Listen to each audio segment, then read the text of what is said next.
Teman-teman, sebelum kita memulai videonya, kami ingin menawarkan buku panduan ibadah. Ya, di sini ada buku fikih sholat praktis dan buku fikih bersuci praktis karya guru kita Buya Yahya. Untuk mengorder bukunya, silahkan klik produk yang sudah kami cantumkan di pojok kiri bawah. Atau teman-teman boleh mengorder bukunya dengan cara klik link Shopee-nya yang sudah kami cantumkan di deskripsi video ini.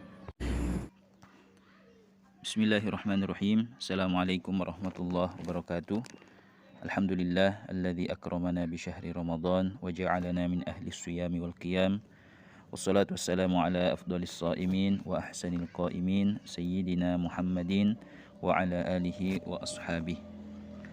Sahabat beriman dan kepada seluruh pemirsa sahabat Quran online dimanapun Anda berada, insyaallah pada video kali ini kami kembali ingin membacakan sebuah pertanyaan yang masuk di admin Quran online. Adapun pertanyaannya, Assalamualaikum Pak Ustadz, saya mau bertanya, benarkah di dalam sholat subuh kita dilarang membaca surah Al-Ikhlas atau kulhu, ya maksudnya kulhu wallahu ahad, dan kita juga berdosa? Mohon dijawab. Ya, jadi pertanyaannya, apakah benar kita dilarang membaca surah Al-Ikhlas dalam sholat subuh dan kita katanya juga berdosa?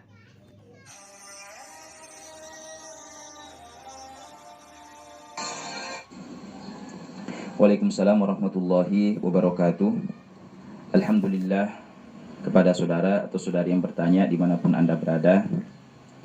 Ya, jadi pernyataan yang sebagaimana saudara atau saudari sampaikan tadi, bahwa orang yang sholat subuh lalu kemudian membaca surah Al-Ikhlas dan surah An-Nas setelah membaca surah Al-Fatihah, itu sholatnya tidak sah dan bahkan dia mendapatkan dosa, maka kami katakan bahwa pernyataan itu tidaklah benar.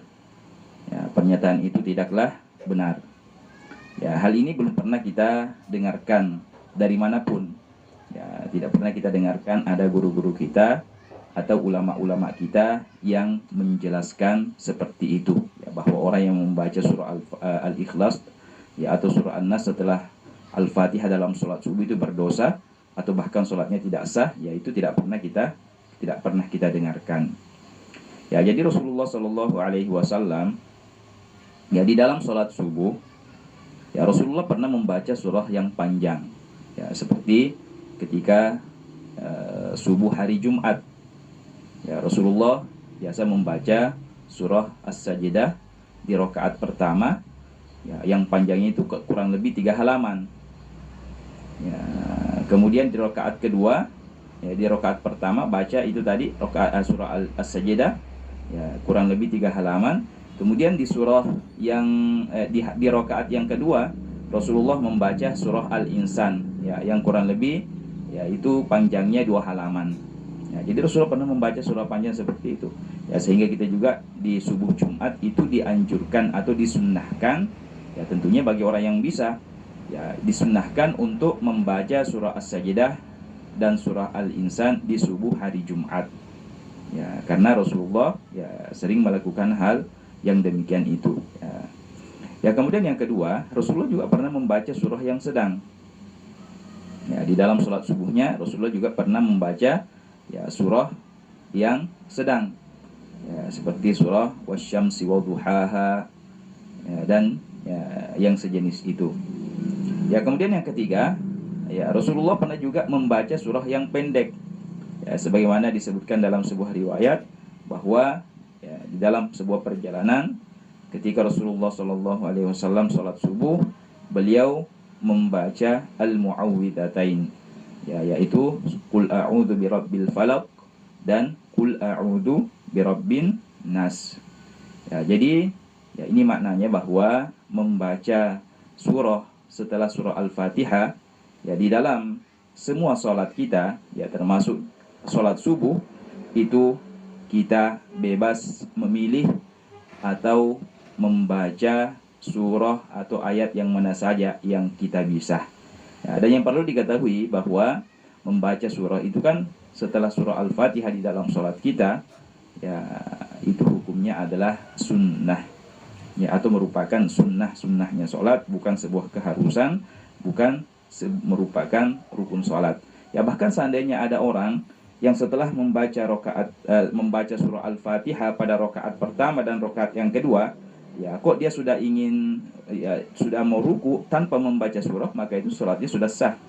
Ya karena yang merupakan rukun sholat itu kan ya Al-Fatihahnya itu. Adapun membaca ayat atau surah setelah Al-Fatihah di rakaat pertama dan kedua itu hanyalah merupakan sunnah-sunnahnya sholat. Ya, seandainya setelah membaca Fatihah, ya saudara atau saudari yang bertanya sudah ingin ruku, ya di dalam sholat subuh misalnya, maka sholatnya sah. Hanya saja ya tidak mendapat kesunahan membaca surah setelah surah Al-Fatihah. Ya, apalagi sampai mengatakan berdosa, ya itu tidak pernah kita dengarkan. Itu ya dari mana ya, orang yang mengucapkan seperti itu. Ya, ini ya, menakut-nakuti ya khususnya teman-teman yang pemula. Ya, jadi kami sekali lagi menegaskan bahwa pernyataan itu tidaklah benar. Ya, apalagi kalau pemula, ya bisanya hanya kulhu, ya kul a'udzu birabbil falaq, ya kul a'udzu birabbin nas, maka itu saja yang dibaca. Ya, itu saja yang dibaca. Ya, jadi demikianlah kepada saudara atau saudari yang bertanya. Semoga menyimak video ini. Ya, lebih dan kurangnya kami mohon maaf. Wassalamualaikum warahmatullahi wabarakatuh. أعوذ بالله من الشيطان الرجيم. بسم الله الرحمن الرحيم. قل هو الله أحد الله الصمد لم يلد ولم يولد ولم يكن له كفوا أحد. بسم الله الرحمن الرحيم.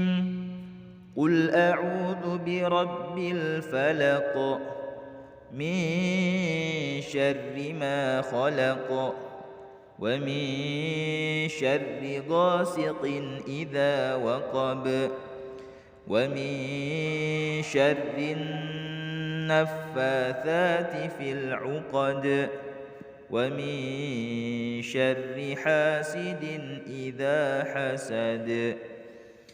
بسم الله الرحمن الرحيم. قل أعوذ برب الناس ملك الناس إله الناس من شر الوسواس الخناس